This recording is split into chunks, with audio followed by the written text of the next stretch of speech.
ऊपर for providing jobs to people and improving the growth rate is now on tourism. In fact, without us doing anything, tourism has doubled and people are finding it difficult to have hotels or places to stay. So we are now inviting tourism investment in tourist resorts. So maybe I'm at least one of the few Norwegians that have visited up in the Swat Valley. It's beautiful, and you also have beautiful other places. I think Swat Valley used to be the honeymoon place even in Pakistan. Is it now also, you see tourism also in these areas where the Pakistani Talibanis used to run, and you're not concerned that Pakistani Talibans can come back, and you're pretty sure that this is on safe footing? You see, in Pakistan now, virtually there's no terrorism in Pakistan, and I have to pay tribute to our security forces. They did such a brilliant job, and it was for a while, we went through a really difficult period, but thanks to them, there is hardly any terrorism. I mean, you have the odd problem, but that you have anywhere in the world. Problem now is we need peace in Afghanistan and stability. Whatever terrorism now comes into Pakistan every now and then is from Afghanistan. And that's why this peace process in Afghanistan is very important. The quicker Afghanistan settles this peace and stability, it's not just only good for Pakistan from the terrorism point of view, but also the connectivity to Central Asia, and which will benefit both Afghanistan and Pakistan. Are you, Mr. Prime Minister, optimistic that there can be a deal between Taliban and the government in Kabul? Americans are very much involved in this. You're also contributing. Is it possible this year? And do you think Taliban will also engage in a deal that will respect the rights of girls' education, women, and those areas where there have been progress in Afghanistan? Well, the first thing is that there has to be peace. And that can only happen if Taliban and the Afghan government, they sit together and there's a political settlement. That has to be the first step. Just my view, I do not think that, the saying that you only cross the river once. What was in 2001 is not going to be now the case if and when Taliban and the Afghan government come together, because so much has happened since then. So I think it would be a completely different scenario. But the most important thing right now, and it's not going to be easy, but it is the only option, that the Taliban and the Afghan government sit together. Whenever that happens, it will have turbulence, but it is the only way forward. There is not, and there never was, a military solution in Afghanistan. Mr. Prime Minister, as you also alluded to and mentioned, you have also initiated initiatives to have Saudis and Iranians de-escalating and trying to establish dialogues. You are able, as a nation, to have pretty good relations, both Iran, Saudi Arabia, UAE, and other Gulf states. If you look at the escalation that we have seen lately, some people even talk about this Middle East being at an inflection point, and there is no way back, and there are those that are more optimistic that there will be a de-escalation.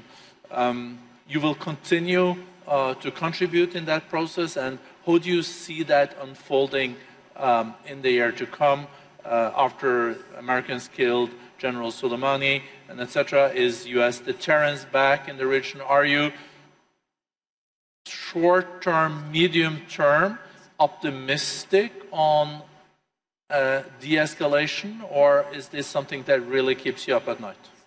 Look, let me just, first of all, make a statement.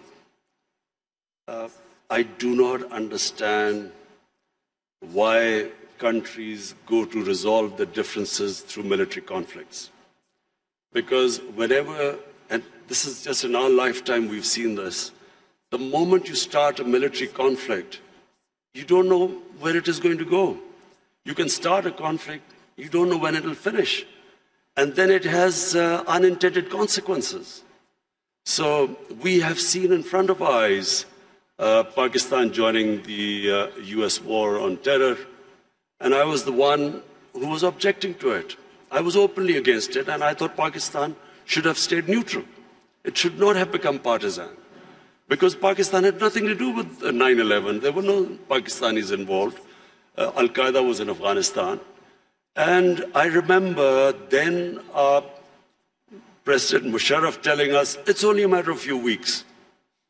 So 70,000 people dead later, 10 years later, over $100 billion lost to the economy later, finally we realized we had made a mistake.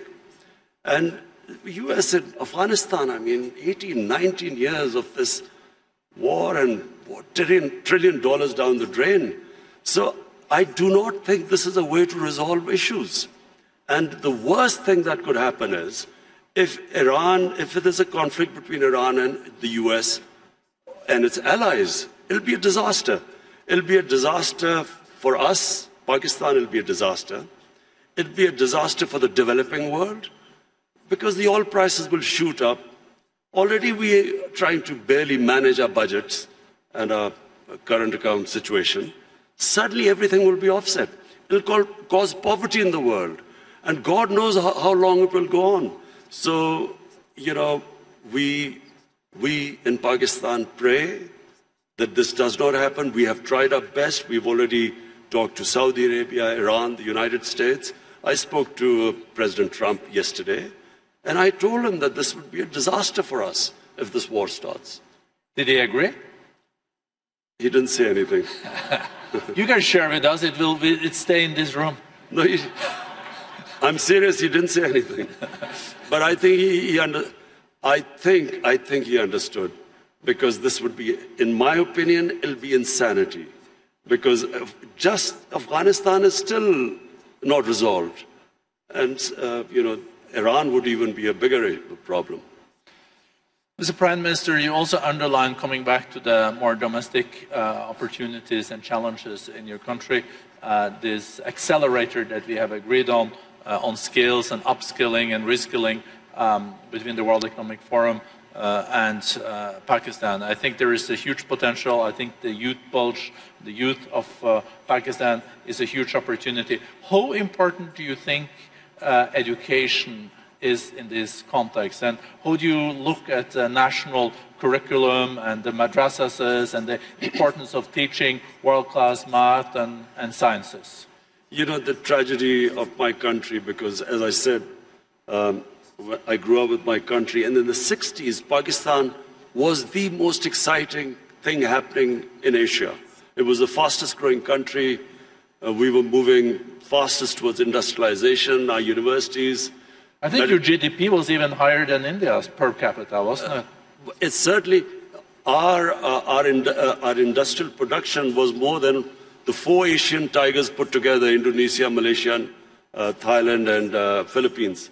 So it was, the fastest growing country. And we lost our way. One was ill-conceived nationalization, which stunted this industrial growth. We could have done what China did. They created wealth, and then they used the wealth to lift the bottom tier of the population. But just because the rich got richer, it didn't mean that we should have stopped this industrialization by nationalization. We should have just had a more equitable growth. But that was one where we went wrong. And secondly, we just did not pay enough attention to our education system. So we developed this 3-tier education system: English medium for an elite, then there was Urdu medium, which was for the masses, and then there was Dini madrasas. 3 parallel systems going. So what my government is now trying to do is to synthesize the system, get the core issue, the core syllabus should be the same for everyone, and give everyone equal opportunities. The education system actually created the differences, economic differences between people, because people could not go on to the higher class because were not equipped by the education system. So this is what we are trying to do, change the flaws of education system by synthesizing it. Thank you very much, Prime Minister. I see that time is out. I would have liked to continue this conversation. I think we're all very impressed with the reform agenda. We're seeing economic growth is being back. We see that foreign direct investments are there. So thank you for sharing this with the community. Well, economic growth is still coming, hopefully this year. The economy is stabilized. The growth is the second thing. As I said, I have never been insulted so much. Not insulted is not the word, but lacerated by the media. The way the media has attacked me because of the stabilization program. But this now, 2020, is the year we want to lift our growth rate and provide jobs to our young people. And I think you can also rely on the Davos community when it comes to supporting your agenda for reforms in your country, so you get back growth and a more inclusive growth. Thank you so much, Mr. Prime Minister.